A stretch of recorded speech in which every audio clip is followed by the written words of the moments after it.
उनके नाम का अर्थ मनुष्यों में सर्वोत्तम है, वो नरोत्तम है। मध्य प्रदेश के गृह मंत्री, कानून विभाग है, संसदीय कार्य भी है। इस वक्त हमारे साथ हैं नरोत्तम मिश्र जी। सर, जहाँ तक मुझे ख्याल है आपके पीएचडी का विषय आपने कई बार उसको बताया भी है, था लोकतंत्र का केंद्र बिंदु विधायक। मेरा सबसे पहला सवाल यही है कि जो इस बार आपकी सरकार बनी, बहुमत आप लोगों को भी नहीं था, कांग्रेस को भी नहीं था, लेकिन उन्हीं विधायकों को तोड़ा मरोड़ा गया। आप लोग कहते हैं कि वो टूट कर खुद ही आए, उनकी पार्टी में टूट हुई, लेकिन अंततोगत्वा फ़ायदा आपकी पार्टी को हुआ और आपकी सरकार बनी। तो क्या वाकई खरीद फरोख्त हुआ था या आपकी विचारधारा से आए थे, जैसा आप लोग कहते हैं? देखो, खरीद फरोख्त अगर हुई होती तो उसके बाद इनमें बीच में इनके पास आते रहे थे और जाते रहे थे। कोई तो कहता ना, एक हाथ जिन लोगों ने अपनी पार्टी को संभाल नहीं पाए, जो लोग, और उनके सिर्फ कोई तोहमत ना आ जाए, वो लोग इस तरह की बात करते हैं। और मान लो हुई तो उसके बाद भी वो जनादेश लेकर आए ना। अपन तो मान लो कि वो टूटे, पर टूटे तो वो जनादेश लेने जनता के बीच गए, इस्तीफा दिया उनने। तो ये तो फिर उनके बारे में ऐसा कहना जनादेश का अपमान होगा ना। जनता के बीच गए और पिछली बार से दुगने और चौगने वोट से जीते वो। जनता की मोहर लगी ना। लोकतंत्र में फिर उससे बड़ा क्या होता है। लोकतंत्र में चुनाव एक कसौटी होता है, और उस कसौटी पर कस के अगर वो आया है तो फिर क्या बचता है। मुझे याद है लेकिन विधानसभा का वो दिन जब दो आपके विधायकों ने, शरद कोल जी ने और मैहर के विधायक ने, नारायण त्रिपाठी ने, कांग्रेस के पक्ष में किसी चीज़ पर मतदान किया था, और मुझसे आपने इंटरव्यू में कहा था कि शुरू उन्होंने किया, ख़त्म मैं करूँगा। तो क्या उसको ख़त्म करने के तौर पर देखूँ ना? ठीक है, उन्होंने शुरुआत की थी और मैंने ऐसा कहा था, बिल्कुल सच बात है, और ख़त्म हुआ भी। ऐसा तो है नहीं कि ख़त्म नहीं हुई, ख़त्म तो हुई, किसने की ये अलग बात। अच्छा, आजकल विधानसभा में आप वाकपटुता के लिए तो मशहूर हैं ही, और विपक्ष के लिए सत्ता की तरफ से सबसे ज़्यादा मोर्चा भी लेते रहते हैं, लेकिन एक बात आती है, काफ़ी बार मजाक में वो लोग कहते हैं कि आप सीएम कब बनेंगे, सीएम वेटिंग है आप, इस तरह की बातें आती है। मन को व्यथित करता है या आप इसको मजाक में लेते हैं? ना मजाक में लेते, ना व्यथित करता है। ये राजनीति में चलने वाली शगुफे हैं, होली दिवाली की खबरें हैं, इनसे हम कतई विचलित नहीं होते हैं। और वेटिंग कहाँ से आई? कोई खाली है क्या सीएम की पोस्ट? भरी हुई है, शिवराज जी हैं, आगे रहेंगे। इस बार पहले भी आते थे दिल्ली से, केंद्रीय मंत्री आते थे, लेकिन इस बार ऐसा लग रहा है कि दिल्ली मध्य प्रदेश की पिच पर खेलेगा। आप लोगों की भूमिका क्या रहेगी? हमारी भूमिका जो पहले थी वो अब है, एक कार्यकर्ता की भूमिका में रहेंगे। स्लिप पे, मिड विकेट जहाँ खड़ा करना वो कर देंगे वो। और जिनको अगर कहें कि पवेलियन में बैठना है, फिर बिल्कुल पवेलियन में बड़े आराम से बैठेंगे। कैप्टन कौन होगा? पार्टी का हर आदेश का तामील करेंगे। कैप्टन कौन होगा? कैप्टन कौन होगा इस बार? जो पिछली बार थे, माननीय मोदी जी, माननीय शिवराज जी। अच्छा, तो किसी की कप्तानी में खेलने में आपको कोई हर्ज नहीं है? ना, सवाल ही नहीं, हर्ज का विचार ही नहीं है। तो अच्छा सर, एक बात बार बार आती है, आप कानून मंत्री हैं, पिछले कुछ दिनों से एनसीआरबी के आंकड़े बहुत उद्धृत किए जा रहे हैं। ये हकीकत भी है, आदिवासी और महिला उत्पीड़न में मध्य प्रदेश नंबर 1 है।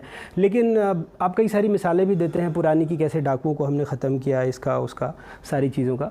पर कभी क्या मन में दुख भी होता है इन आंकड़े देखकर, जब कोई सीधी जैसी घटना हो जाए या कोई और बात हो जाए? सीधी जैसी घटना पर तो दुख होता ही है, लेकिन आंकड़ों पर विश्वास नहीं होता है। पर आंकड़े तो आपकी है ना, एनसीआरबी तो सिर्फ डेटा कलेक्ट करता है। भी हमने कहा, हम जो बोल रहे हैं इसका जवाब दो ना। छुटमुट घपलाओं से आंकड़े अगर बन जाते हैं, मैंने फिर आपके सामने दोहराता हूँ कि जब हमको विरासत में ये रियासत मिली थी, तब ग्वालियर, चंबल, बुंदेलखंड और बिंद तक कहीं ठोकिया का राज था, कहीं ददुआ का राज था, कहीं जगजीवन का राज था, कहीं निर्भय का राज था। एक नहीं है, एक। और पिछले 18 साल में एक पैदा नहीं होने दिया। पर सारे मॉड्यूल तो यहीं पकड़े जा रहे हैं। सेमी का मॉड्यूल यहीं आ गया, एचयूटी का यहीं आ गया। मॉड्यूल यही नहीं है, पूरे देश में जहाँ जहाँ हैं उनमें से सबसे पहले यहाँ पकड़े जा रहे हैं। ये देश का है पूरा मॉड्यूल, सेमी का, पीएफआई का, एचयूटी का, ये देश के मॉड्यूल हैं और हमारे यहाँ सबसे पहले पकड़े जाते हैं। पर ये सर, सबसे पहले कमर तोड़ दी जाती है। माफ़ी चाहता हूँ, एक सवाल तो ये उठता है ना, बगल के बैरसिया में ही जैन परिवार का लड़का, परिवार कहता है कि वो कन्वर्ट हो गया, जाकिर नाइक से प्रभावित था। तो फिर सवाल ये उठता है कि उस वक्त आपकी इंटेलिजेंस और पुलिस क्या कर रही थी जब यहाँ ट्रेनिंग कैंप्स हो रहे थे रायसेन में? इंटेलिजेंस और पुलिस नहीं निगाह रखे हुए थी तो आपको ये कैसे बताते हम कि रायसेन में ये ट्रेनिंग कैंप लगा हुआ है? तो पकड़ने के बाद ना, पहले पकड़ने के बाद नहीं, पहले से नहीं, तभी तो पकड़े गए सारे के सारे।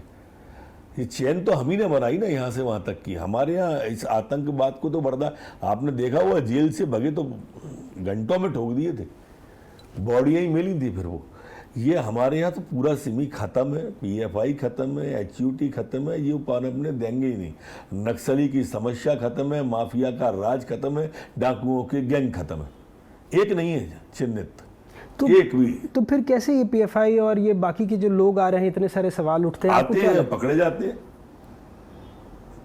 हमारे यहाँ बच नहीं सकता है कोई भी, ये तयशुदा बात है।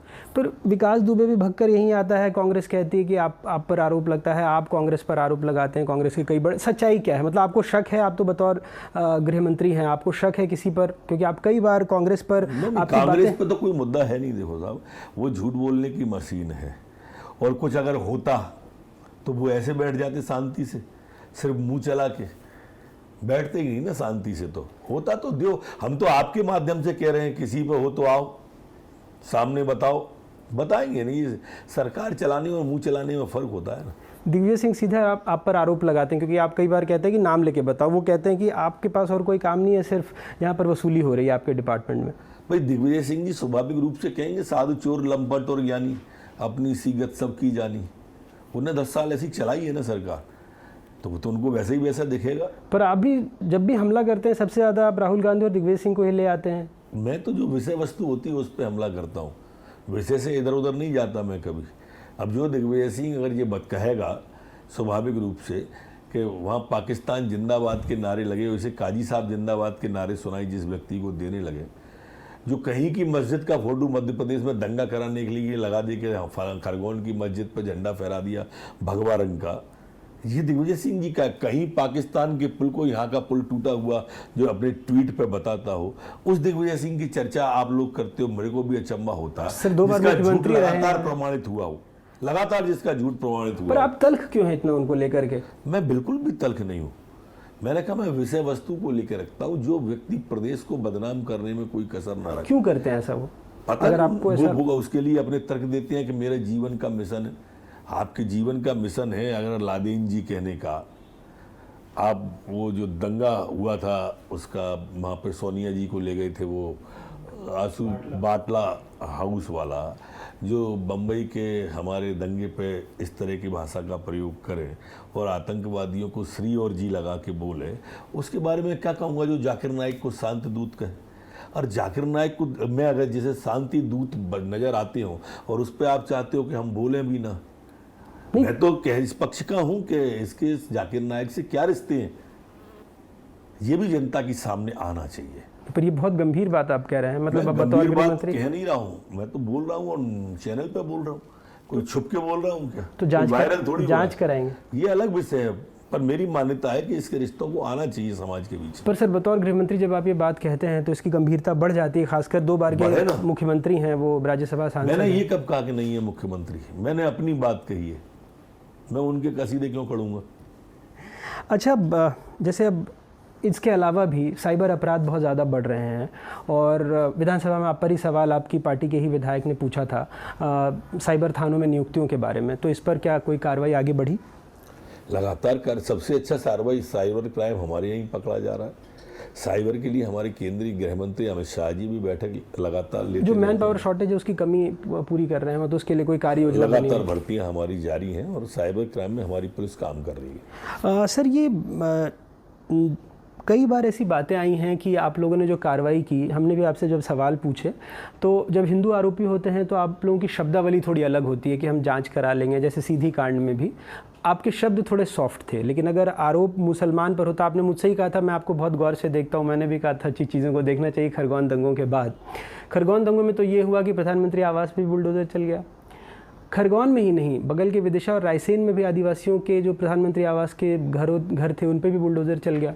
तो ऐसा क्यों हो रहा है कि 3 तरह की चीज़ें हैं, कार्यपालिका, न्यायपालिका और विधायिका, तो आप लोग क्यों न्यायपालिका के क्षेत्र में अतिक्रमण करते जा रहे हैं?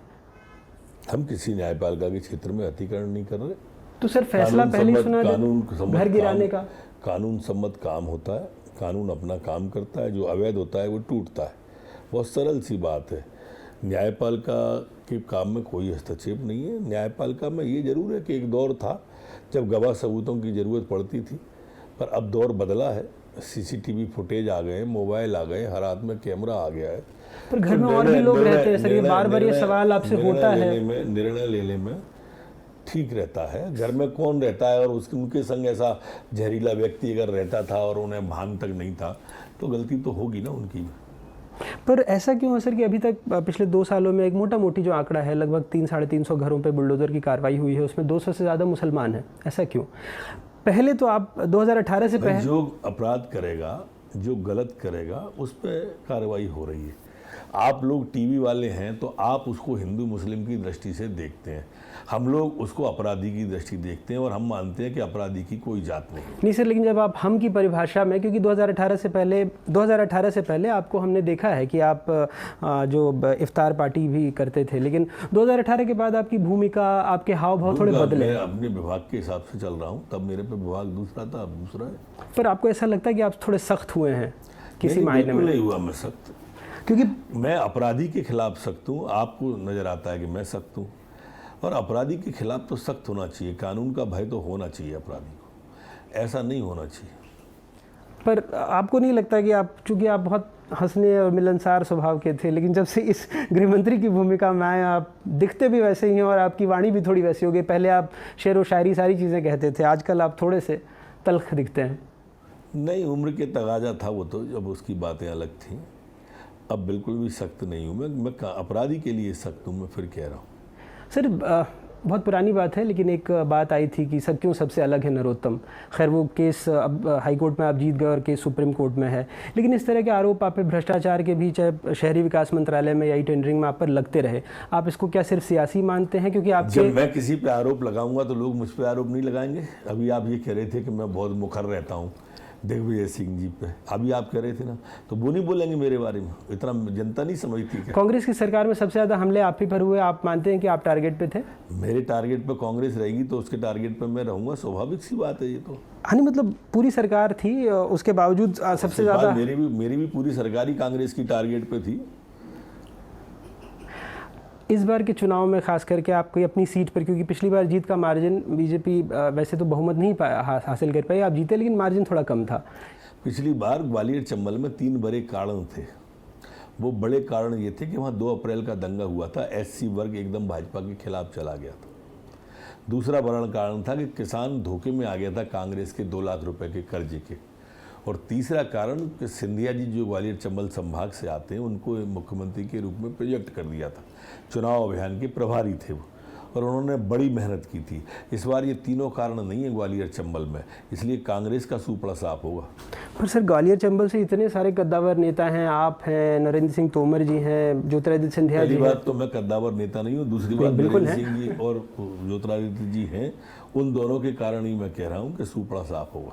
अच्छा, पार्टी आपको बहुत अलग अलग राज्यों में भी इस्तेमाल कर रही है, चाहे कानपुर का प्रभार हो, महाराष्ट्र में हो। इस्तेमाल नहीं कहते इसको, मतलब आपका, हाँ, आपका सौभाग्य है, पार्टी मुझे इस लायक समझती है। हाँ, मध्य प्रदेश, बिल्कुल। तो मेरा ये सवाल था कि आप क्या राष्ट्रीय राजनीति में भी अपनी कोई बड़ी भूमिका देख रहे हैं, या आपको लगता है कि पार्टी देख रही है आपके लिए? पार्टी देख रही ना मैं देख रहा, दोनों अपनी अपनी जगह ठीक है। तो इस बार जिस तरह से, एक मेरा आखिरी सवाल ये था कि बहुत सारी योजनाएं चला रही है सरकार, चाहे लाडली बहना हो, लाडली लक्ष्मी हो, या और भी कई सारी योजनाएं हैं, डीए बढ़ा हुआ दे रहे हैं और बाकी की चीज़ें, पर ख़जाना खाली होता जा रहा है। आपको लगता है कि वित्तीय प्रबंधन ठीक है राज्य का?